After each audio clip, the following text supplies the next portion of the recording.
People say blood is thicker than water, but nobody warns you it can be toxic enough to suffocate you.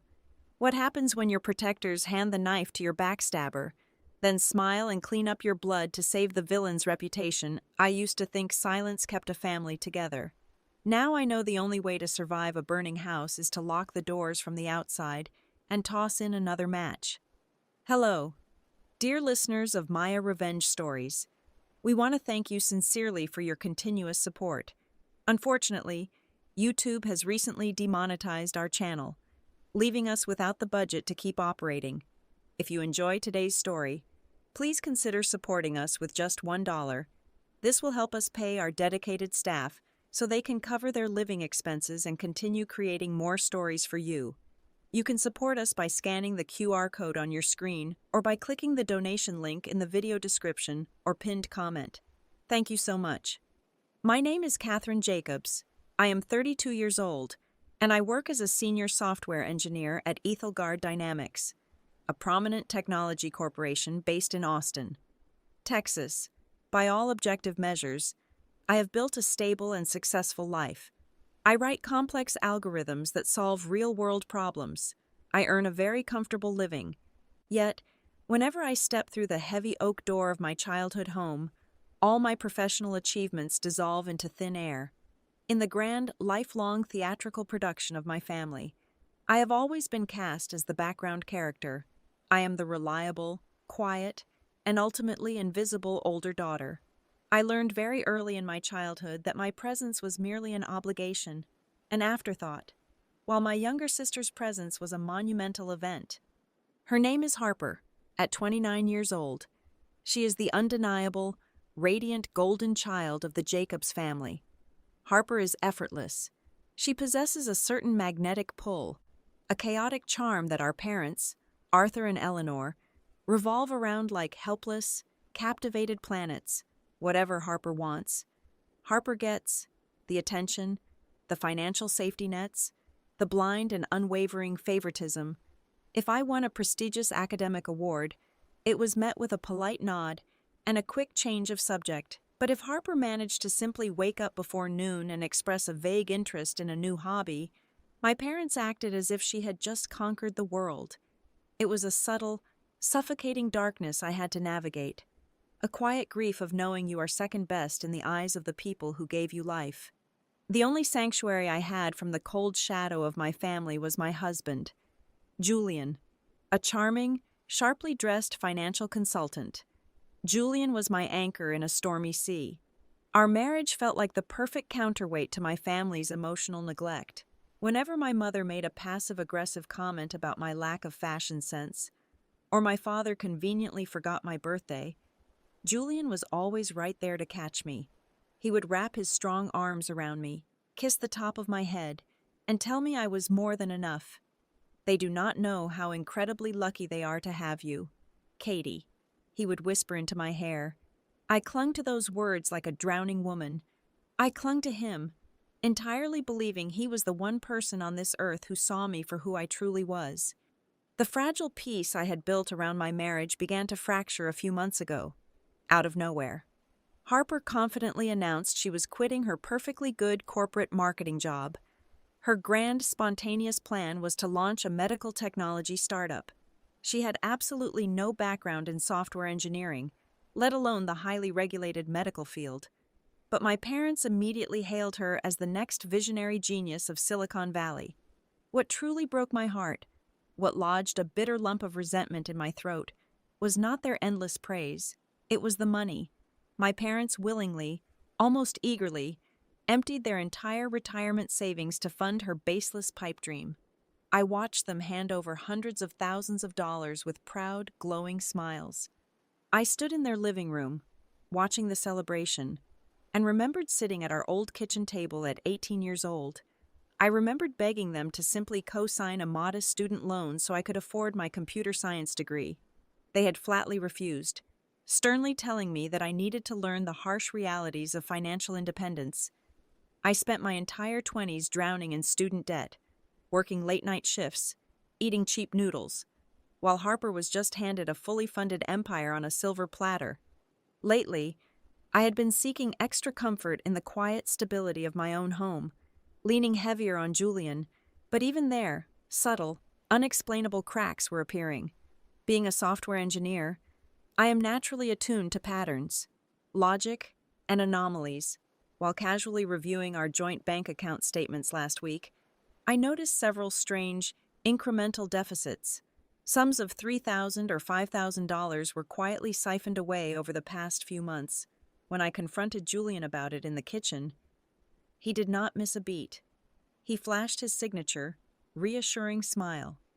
"It is just a high-yield hedge fund investment, sweetheart," he told me, smoothly rubbing my tense shoulders. "I am building our private nest egg so you can retire early and leave all this exhausting family stress behind." It sounded absolutely perfect, perhaps a little too perfect, but I pushed the creeping unease down into the pit of my stomach. Desperate to believe that at least one person in my life was truly protecting me. The air inside the house was thick with the lingering scent of roasted lamb, spilled champagne, and my father's expensive cigar smoke. It was the night of Arthur's 65th birthday dinner. The extravagant party had finally wound down. Julian and I had said our polite goodbyes and walked out to the driveway. We were standing by his car when I realized my coat pocket was completely empty. I had forgotten my car keys.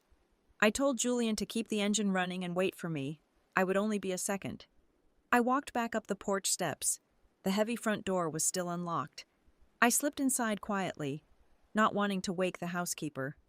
The grand foyer was pitch dark. The house felt dead and hollow. I walked softly toward the living room. Then, I heard it. A sharp, frantic voice sliced through the heavy silence. It came from my father's private study. The thick oak door was cracked open just an inch. A narrow sliver of yellow light spilled out onto the polished hardwood floor. I approached the door. My heels made absolutely no sound on the thick Persian rug. I raised my hand to push the wood, ready to announce myself and grab my keys from his desk. My hand froze in midair. It was my mother.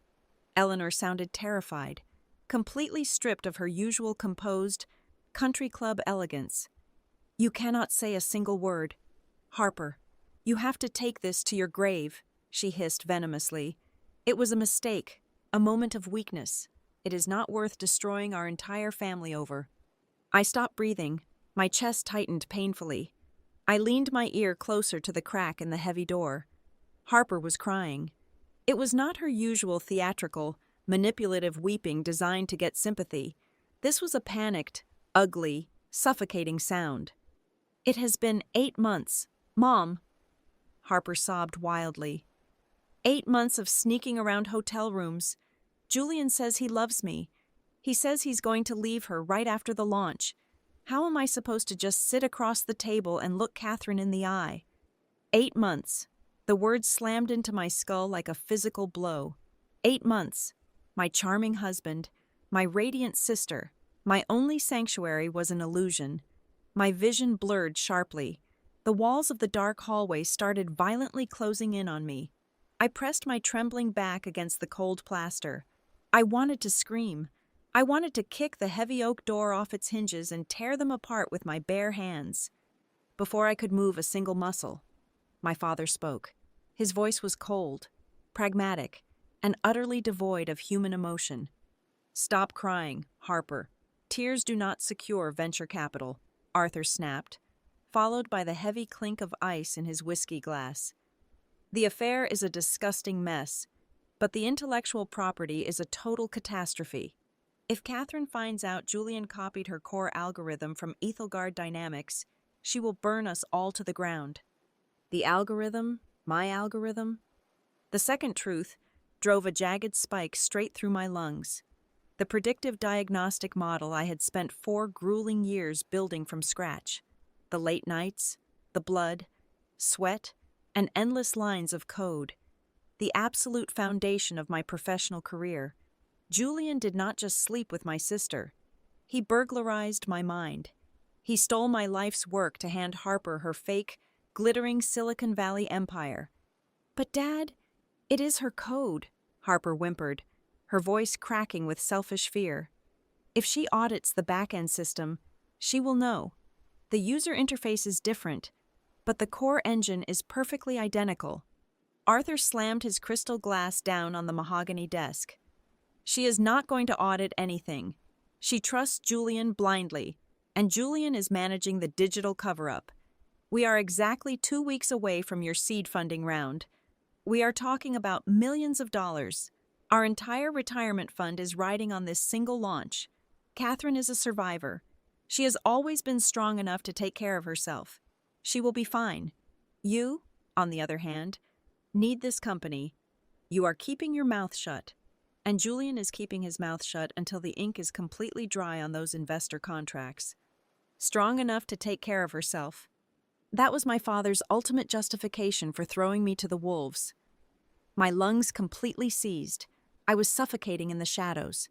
I stumbled backward into the darkest corner of the hallway, desperately clutching my throat. A massive panic attack tore through my nervous system. I was drowning on dry land. The betrayal was absolute, terrifying, and perfectly calculated. The man I slept next to every night, the sister I shared my childhood with, the parents who brought me into this world, they had all sat around a table and coldly calculated the exact price of my destruction. I was nothing but acceptable collateral damage. I crouched on the floor, gasping wildly for air. The tears burned my eyes like acid, but they never fell. In that suffocating darkness, something fundamental snapped inside my brain. A chilling, irreversible psychological transformation took place. The terrified, unloved daughter died right there on the expensive rug. The desperate wife, pleading for scraps of affection, stopped breathing.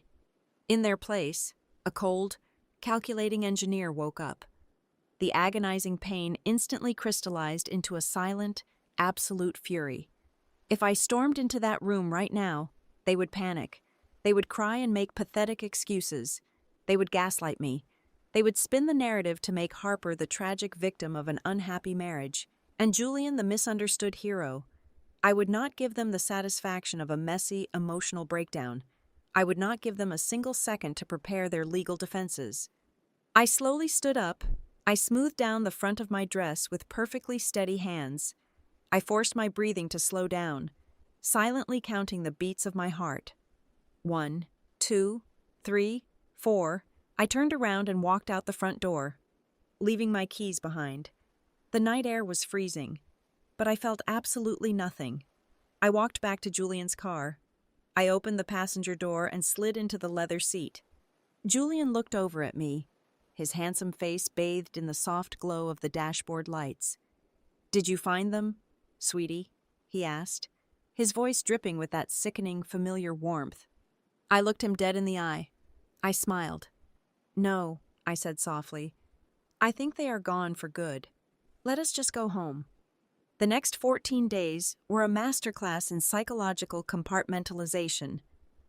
I woke up every single morning at 6 o'clock, kissed the cheek of the man who was systematically destroying my life, and went down to the kitchen to brew his favorite dark roast coffee. I smiled brightly when Harper texted our family group chat about her highly stressful venture capital meetings.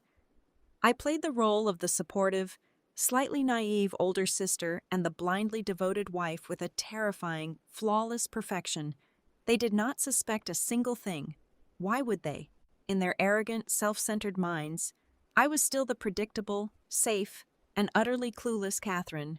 I was just the background noise in their glorious symphony. But the moment Julian stepped into the master bathroom and turned on the hot water, the obedient wife vanished. The running shower was my daily countdown timer. Usually, he took exactly 15 minutes. That was all the time I needed. I am a senior software engineer.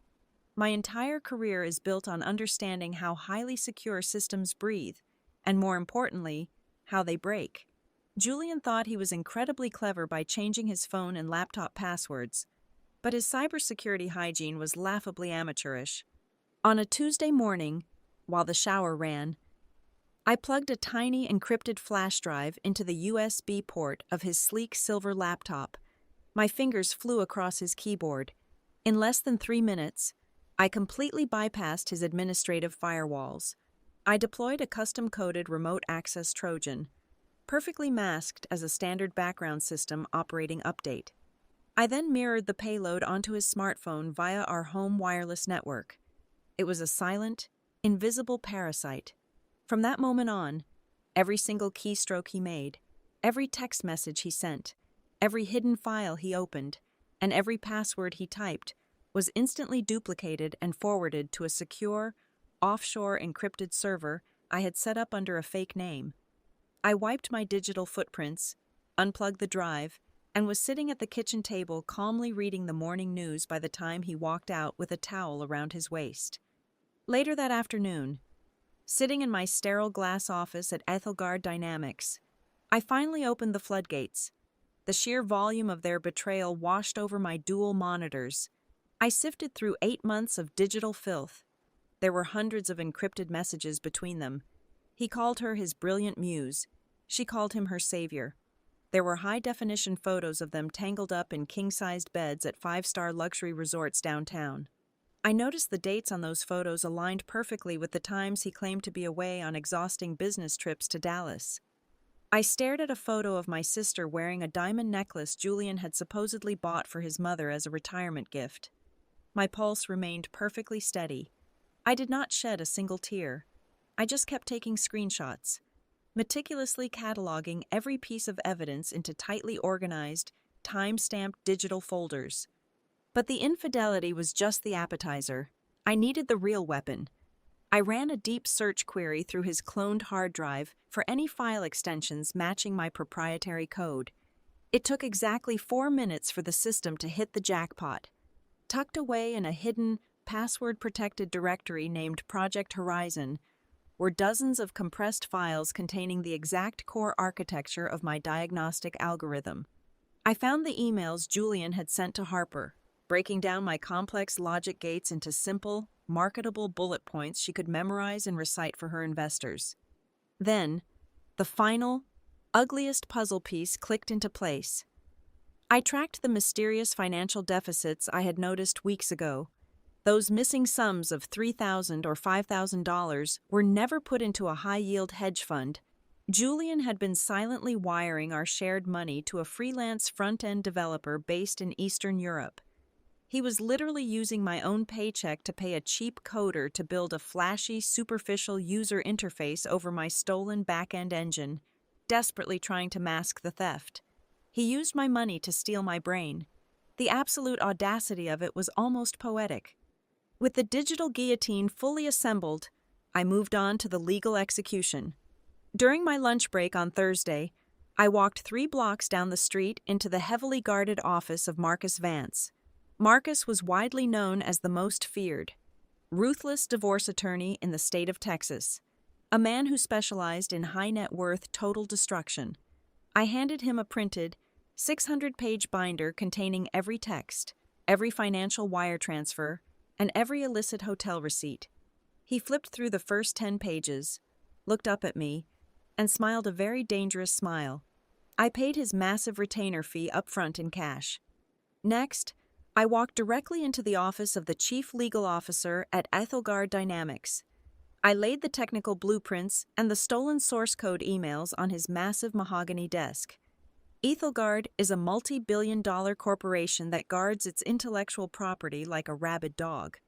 When I proved to him that my husband and my sister were about to pitch a stolen version of our proprietary algorithm to venture capitalists for millions of dollars, the legal team mobilized like an army preparing for war. We quietly registered a dozen new ironclad copyright claims on the specific architectural nuances of my code, cementing both my name and Ethelgard's corporate ownership over every single line of that software. The net was cast. The invisible trap was locked tightly in place. The crowning moment of this entire twisted charade happened on a Sunday afternoon. I was sitting on the living room sofa, calmly sipping chamomile tea, when my phone rang. It was my mother, Eleanor. "Catherine, darling," she said, her voice dripping with that fake, sugary sweetness she only used when she wanted something outrageous. "Harper's seed funding launch gala is next weekend. The venue is secured, but she is completely overwhelmed with the investor pitches. I was thinking, Since you are her big sister, it would be a beautiful gesture of family solidarity if you stepped in to organize the catering, the decorations, and perhaps cover the remaining vendor invoices. It is just $50,000. You know how tight things are right now for your father and me, and this is how sisters support each other. She wanted me to pay for the stage where my sister planned to publicly steal my life's work alongside my cheating husband. The absolute, magnificent delusion of it all was intoxicating. I took a slow sip of my tea. I looked over at Julian, who was casually reading a magazine across the room, completely oblivious to his impending doom. I smiled warmly into the phone receiver. "Of course, Mom," I said, my voice perfectly soft and bright. "I would be absolutely honored to handle everything for Harper's big night. I promise you, it will be an event nobody in this family will ever forget."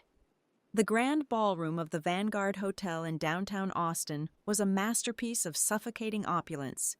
By 8 o'clock in the evening, the massive hall was overflowing with the city's highest tier of wealth, angel investors smelling of expensive cologne, predatory venture capitalists looking for their next golden goose, and tech journalists holding digital recorders swarmed the room. Waiters in crisp white tuxedos floated through the sea of designer suits, carrying silver trays loaded with crystal flutes of imported champagne and beluga caviar. Every single corner of the room was bathed in a warm, golden light that made everything look incredibly expensive. It was a flawless facade of success. It was also entirely hollow. My mother had demanded a breathtaking spectacle, and I had happily delivered. The room was dripping in white orchids, custom ice sculptures, and state-of-the-art holographic displays showcasing the logo of Harper's fake medical tech company. It was a beautiful $50,000 illusion. The best part, however, was a secret known only to me. I had not spent a single dime of my own money. Instead, I had smoothly extracted Julian's secret platinum credit card from his leather wallet while he was asleep, the very same card he used to book his illicit hotel rooms. I maxed out his credit line to pay every single vendor, intercepting and deleting the bank alert emails before they ever reached his inbox.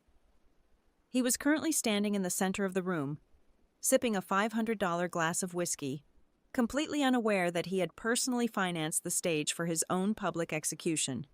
The Jacobs family was putting on the performance of a lifetime. We were the absolute picture of the American dream. My father, Arthur, stood near the grand entrance with his chest puffed out, loudly bragging to a group of banking executives about his youngest daughter's unparalleled genius.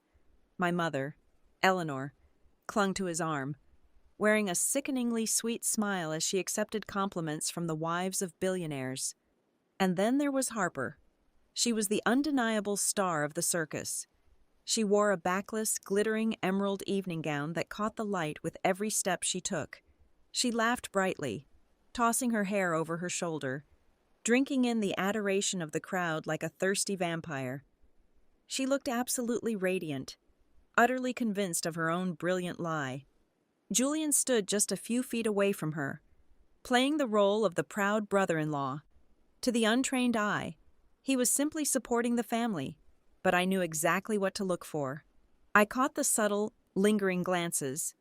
I saw the way his eyes traced the bare skin of her back when he thought no one was watching.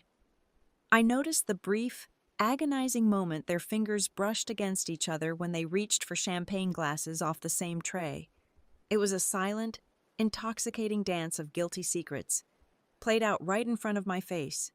I glided through the crowded ballroom, a polite, frozen smile painted securely on my lips. I shook hands. I thanked the investors for coming. I played the dutiful, slightly boring older sister so perfectly that I practically blended into the floral arrangements. The suffocating nature of the room began to press against my skin. The endless chatter about synergy, market disruption, and venture capital returns was a dizzying hum of absolute nonsense. These people were ready to throw millions of dollars at a shiny logo and a pretty face, without ever looking under the hood. It was the ultimate satire of the tech industry, a world where the loudest voice always defeated the smartest mind. But tonight, the truth was going to roar. "You must be so incredibly proud of her," a prominent tech journalist said to me, holding up a microphone. "Oh, you have absolutely no idea," I replied, my voice smooth as silk. "Harper is about to show everyone exactly what she is made of."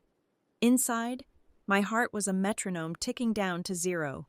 The air in the ballroom felt heavy, thick with the smell of greed and impending disaster. I looked around at the laughing, wealthy elite, and all I could see was a room full of rotting wood, desperately waiting for a single spark. I was a hunter calmly watching a beautiful, stupid deer wander directly into a steel bear trap. At exactly 9 o'clock, the main chandeliers dimmed. A low murmur of anticipation rippled through the crowd as a single, dramatic spotlight illuminated the center stage. A massive, high-definition LED screen flickered to life behind the podium. The chatter died down. This was the defining moment. This was the multi-million-dollar pitch. Harper gracefully ascended the acrylic stairs, flashing a billion-dollar smile as the audience erupted into polite applause. Julian clapped the loudest, standing right in the front row, his eyes shining with stolen triumph. As Harper tapped the microphone and prepared to speak her first rehearsed lie, I quietly slipped away from the crowd. I walked straight to the shadows at the back of the room, stepping behind the black velvet curtains of the audio and visual control booth. The hired technician looked up at me in surprise. "I am the event organizer," I whispered sharply, pulling a small, encrypted black remote from my evening bag. "I will take it from here." Before Harper could utter a single syllable of her carefully rehearsed opening hook, my voice echoed through the massive ballroom speakers. "Excuse me, ladies and gentlemen, if I could just have a brief moment before we begin." I walked slowly out of the shadows of the control booth, holding a sleek wireless microphone. The main theatrical spotlight violently swung to find me, illuminating my steady, deliberate steps down the center aisle of the ballroom. Harper froze instantly, her manicured fingers tightening like claws around the edges of the acrylic podium. She shot me a look of pure venom, but she quickly masked it with a confused, sweet, sisterly smile for the audience. Down below, Julian shifted uncomfortably in the front row, loosening his expensive silk tie. "I know we are all incredibly eager to see the future of medical technology tonight," I said, my voice projecting crisp and clear, absolutely devoid of any tremor or hesitation.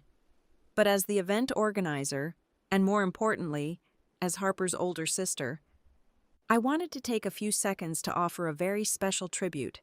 I want to honor my brilliant sister and my incredibly supportive husband, Julian. None of this would be possible without their unique partnership. I reached the bottom edge of the stage. The crowd murmured in polite approval. Some of the billionaire investors even smiled warmly at the touching display of family solidarity. "Harper, darling," I looked up at her, my eyes locking onto hers with the cold, dead focus of a sniper finding her mark. "Why do you not go ahead and show them exactly what you and Julian have been working on so intimately?" Harper hesitated for a fraction of a second, a primal animal instinct warning her that something was horribly wrong. But the heavy, expectant pressure of 100 hungry investors staring at her was too much. She forced a radiant, blinding smile, raised her hand, and confidently pressed the button on her presentation remote.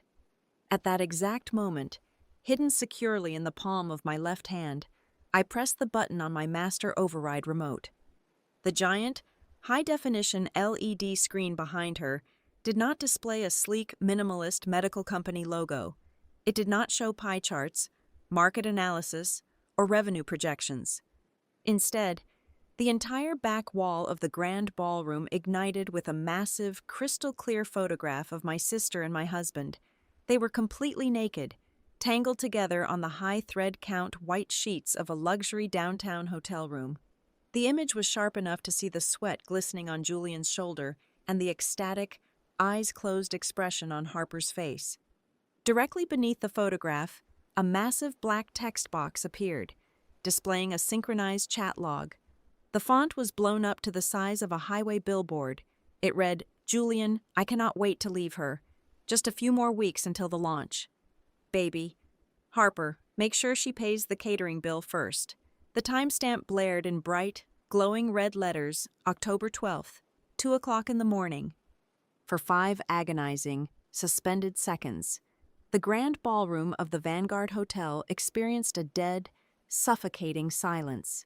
It was the kind of absolute quiet that happens right after a bomb drops, in the heavy vacuum before the destructive shockwave hits. Hundreds of people stopped breathing at exactly the same time. The predatory venture capitalists, the cynical tech journalists, the elite local socialites, they all simply stared at the 50-foot-tall monument of depravity blazing brightly above the stage. Then the shockwave hit. The silence shattered into a deafening roar of gasps, panicked whispers, and outright shouts of disbelief. A prominent angel investor sitting in the second row physically dropped his crystal champagne flute. It shattered violently against the polished marble floor, the sharp crack ringing out like a gunshot in the chaotic room. The tech journalists, realizing they were suddenly witnessing the corporate scandal of the decade, immediately raised their professional cameras. The blinding white flashes of strobe lights began popping furiously, rapidly illuminating Harper's horrified, bloodless face. "Turn it off!" Harper shrieked, her voice cracking into a raw, hysterical pitch. She frantically slammed her thumb against her presentation clicker over and over again, behaving exactly like a trapped rat hitting a broken lever. "Turn it off right now! It is a lie! It is a virus!" I did not even blink. I pressed my remote for the second time. The screen transitioned with a brutal, cutting sound effect. The naked photograph vanished, instantly replaced by a massive, highly detailed financial spreadsheet.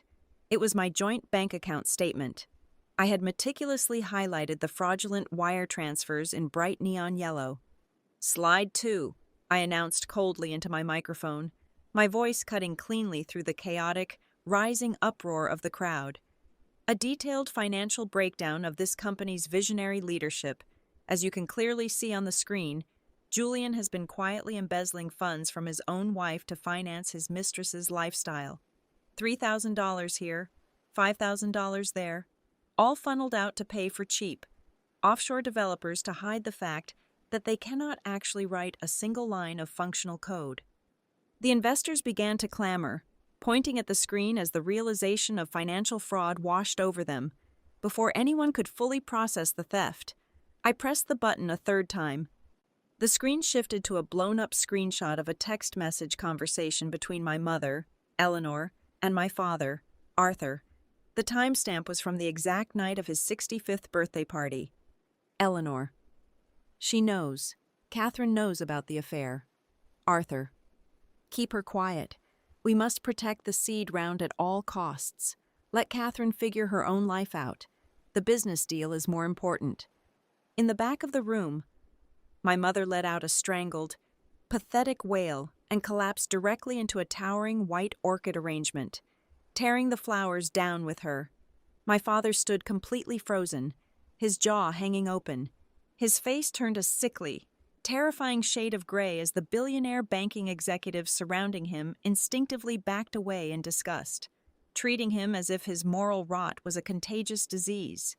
Julian's survival instincts finally kicked in, but sheer panic had completely destroyed his physical coordination. The color had violently drained from his handsome face, leaving him looking like a sick, terrified ghost. "Katie, stop! Stop this right now!" he bellowed, charging blindly toward the stage. He intended to rush the control booth and physically rip the power cords out of the wall. But in his desperate, uncoordinated rush, his expensive Italian leather shoe caught the thick rubber housing of the main audio cables running along the floor. He went down hard. He did not just trip. He flew forward, slamming face first into the unyielding hardwood floor right in front of the flashing press section. His $500 whiskey glass shattered underneath him, sending amber liquid and sharp shards of crystal flying across the floor. He scrambled helplessly on his hands and knees, groaning in profound humiliation, his perfectly tailored suit soaked in liquor. He looked entirely pathetic and utterly broken. Up on the stage, Harper was unraveling completely. Her perfect, glittering emerald gown now looked like a tragic, ridiculous costume. She was sobbing uncontrollably, her heavy stage makeup running down her cheeks in thick, ugly black streaks. "It is fake!" she screamed directly into her microphone, her voice echoing wildly through the chaotic hall.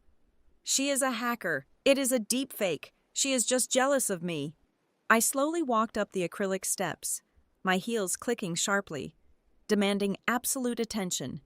I stood right next to the podium, towering over my trembling, weeping sister and looking down at my bleeding, groveling husband on the floor. The flashing lights of the press cameras reflected brightly in my eyes. The entire room was watching me, waiting for the final, lethal execution. I reached into my designer evening bag and pulled out 2 thick, heavy manila envelopes. I slammed the first envelope directly onto Harper's clear podium. It hit the acrylic surface with a loud, incredibly satisfying thud. "That is a 60-page lawsuit for intellectual property theft, filed jointly by myself and the elite legal department of Ethelgard Dynamics," I declared, my voice amplified by the massive speakers, carrying the heavy weight of absolute, undeniable authority. I then threw the second envelope down the stairs.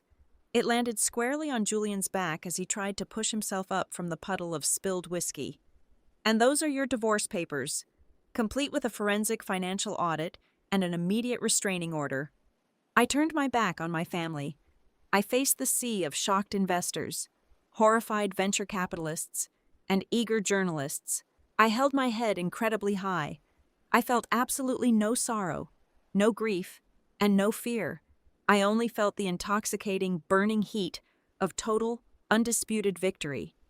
"Ladies and gentlemen of the press and esteemed investors," I said, my tone as sharp and unyielding as a freshly honed blade, "do not invest a single dollar in this fraudulent company. The predictive diagnostic algorithm they promised you tonight does not belong to them. It is mine. Every single line of the back-end architecture was stolen directly from my private corporate servers. They are not visionaries. They are not pioneers. They are thieves, liars, and cowards. And as of this exact moment, their grand empire is officially burned to the ground." The ballroom remained suspended in a state of absolute shock. I lowered the microphone for a moment, letting the heavy reality of my words sink into the minds of the wealthy elite. But I was not entirely finished. I raised the microphone one last time.